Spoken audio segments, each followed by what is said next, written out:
Smoothie time.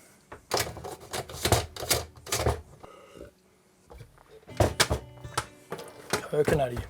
What do you think about the new posse? Bit of a change in scenery, feng shui.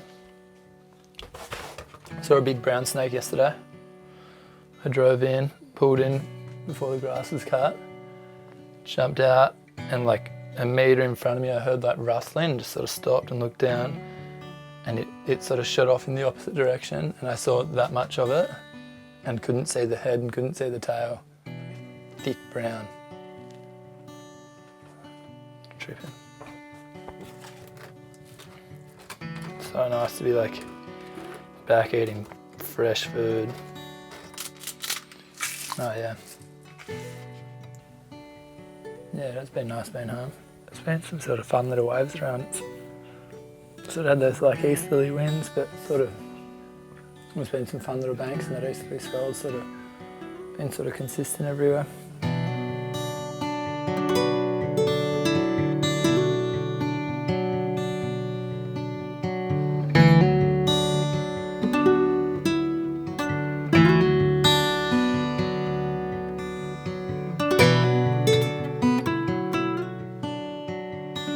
It was really cool to be able to travel with Laurie.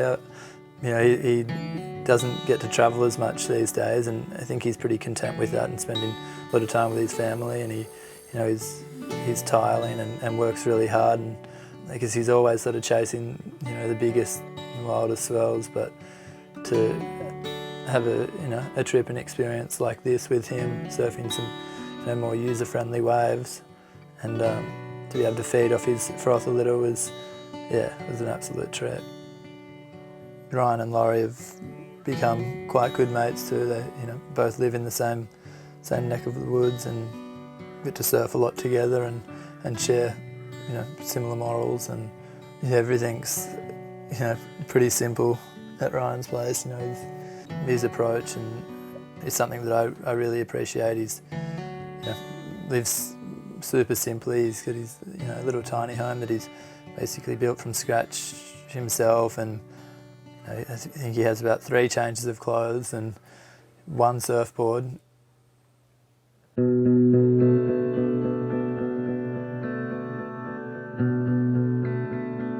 never have been really drawn to the cold, but Ryan sort of tends to gravitate to colder climates each year to sort of test suits and take a bit of time out.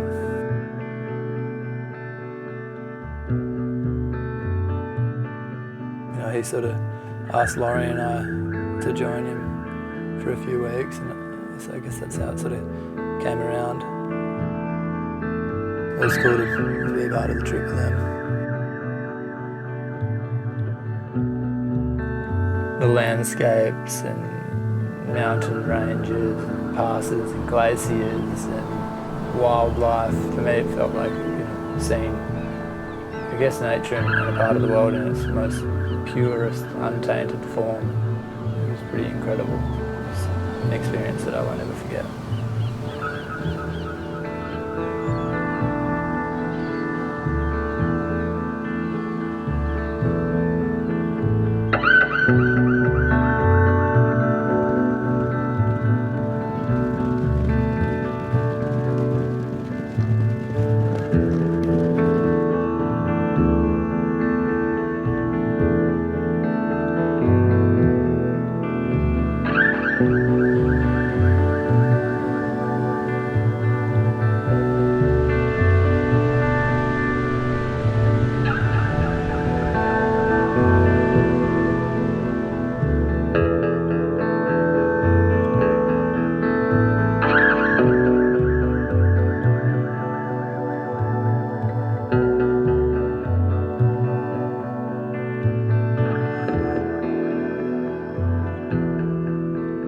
When you're warm in the cold and you've got good gear, you don't notice it as much, but you sort of, everything takes a lot more sort of time and planning and effort.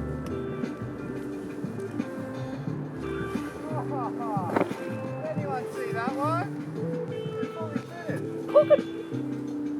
And often you'd have a half wet wetsuit, which is which is all good when you're in the car and the heater's on, but as soon as you sort of trek down to a wave or whatever, and you get a bit of the wind on there and it frosts things down, you get to start moving pretty quickly and get in the water, because I found once I was in the water I was a lot warmer than out, you know. You got 3 seals waiting in the shorie for you. Oh, what? Just staring at it. Yeah. Laurie just hasn't stopped looking at the seal, that's all he's saying. Oh, I'm not worried about the seals anymore. I wouldn't imagine Loz to be scared of too much, considering the size of the waves that he surfs and all, but we had a couple of curious horny seals that put the heebie-jeebies up him. It was pretty comical.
We sort of spent the first days down the south and and we got up to the north and the highlands and that area, and it was, you know, pretty much a whiteout. They'd had a huge dump of snow just before we'd got there, and you know, the beaches and cliffs and mountains and everything were just totally thick and, you know, beautiful powdery snow.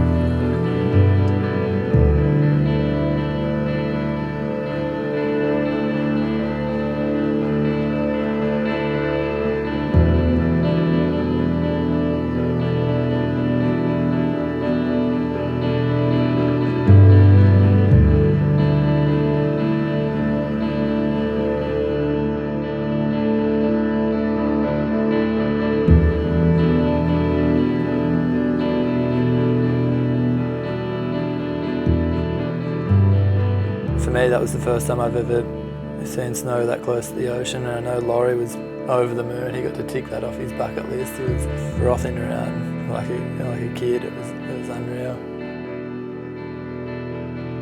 All the elements make for, I guess, a deeper adventure and experience, you know. And finding places is definitely more challenging, and the waves that you get aren't necessarily better, but when you do find the rewards a lot sweeter.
spend so much time sort of driving around, looking out at the ocean and checking the surf and getting ready, and you're paddling out and duck diving, and you sort of get out there and you're sitting on your board and you look back at the land and the coastline. You're sort of surrounded by this incredible landscape and, you know, mountains and rocks and snow and seals, and there's sort of a whole abundance of things going on, and all these different elements come together. It makes it pretty surreal.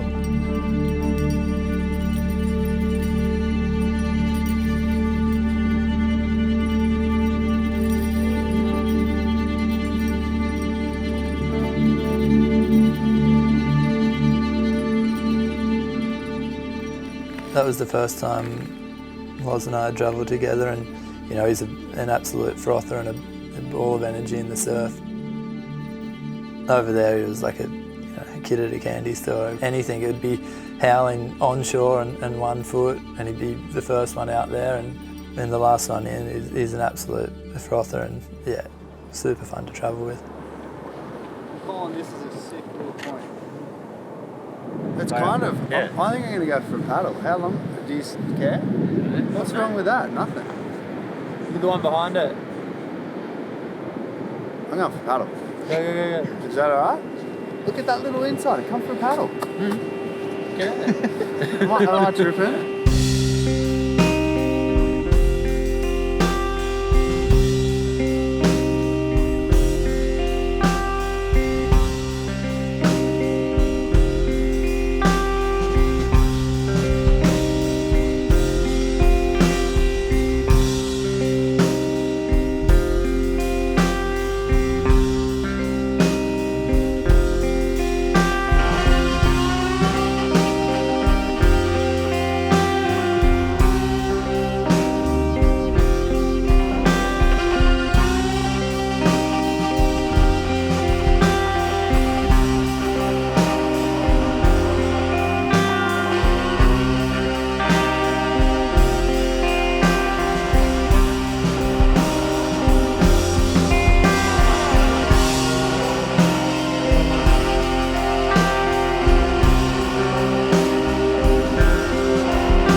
I feel like, you know, not even 20 years ago, there just wasn't the equipment to be able to surf in conditions like this. It really opens the door and gives you the opportunity to sort of explore sort of outside the box. You know, that in itself is pretty special, I think.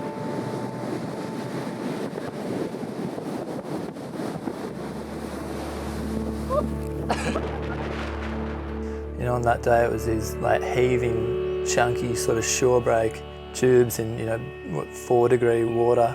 When we first checked it, it was absolutely cooking. It looked similar to some sort of French or Mexican beach break, and by the time we got out there, the tide was running out and everything changed pretty quick, and it turned into this sort of closey beach break and rips and all sorts of things going on, and icebergs floating around. It was pretty treacherous.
Coastlines and landscapes and mountain ranges and passes, you know, it was all so wild and mesmerising, you know, even, you know, the days that we didn't find waves, and we were just as content sort of driving around the countryside, taking in all the sights and looking around all the nooks and crannies. It was yeah, a pretty incredible experience.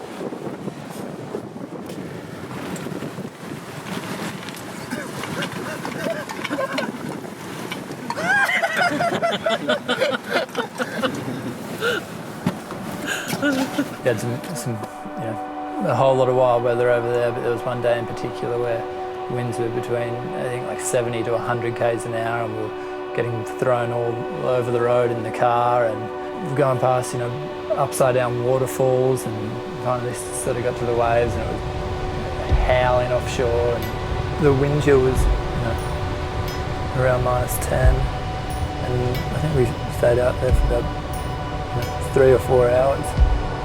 And it was pretty challenging conditions. There was a lot of paddling and it's the wipeouts, and I definitely don't think I've ever surfed in conditions that windy. I mean, you know, the waves were really chunky too, so there was a whole lot of elements going on. You know, the water's cold and it's misty, and you're paddling into waves and you can barely even see further than 2 feet in front of you, and the whole, you know, surfing a wave that you'd never surfed before out there, just Laurie and I, and, you know, you're sort of getting blown out to sea and don't really know where you're sitting in the lineup. Yeah, it was all a pretty wild feeling.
so nice to be in the water, you know, sharing waves with just a couple of friends in a place that you've never been, surfing a wave that you've never surfed. It's one of those sweet feelings that you almost don't get to experience too much anymore. It's a pretty special feeling. What are you doing there? Fresh snow. Oh yeah. Looking back on the trip, to spend some time in such a raw and beautiful environment, you know, to have that experience, something I'm definitely really grateful for. It'll sit with me for a long time, and you know, the people there, have to be some of the hardiest people I've ever met, and you know, sort of their way of life is, you know, it's pretty inspiring, but it's also so sweet to come back to warm weather and warm water, and yeah, I have to take my hat off to them.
Have you seen the massive buildings reach towards the sun?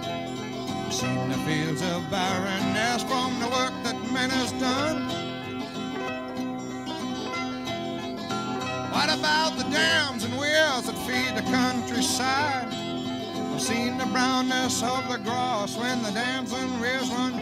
Just give me sunshine through the autumn.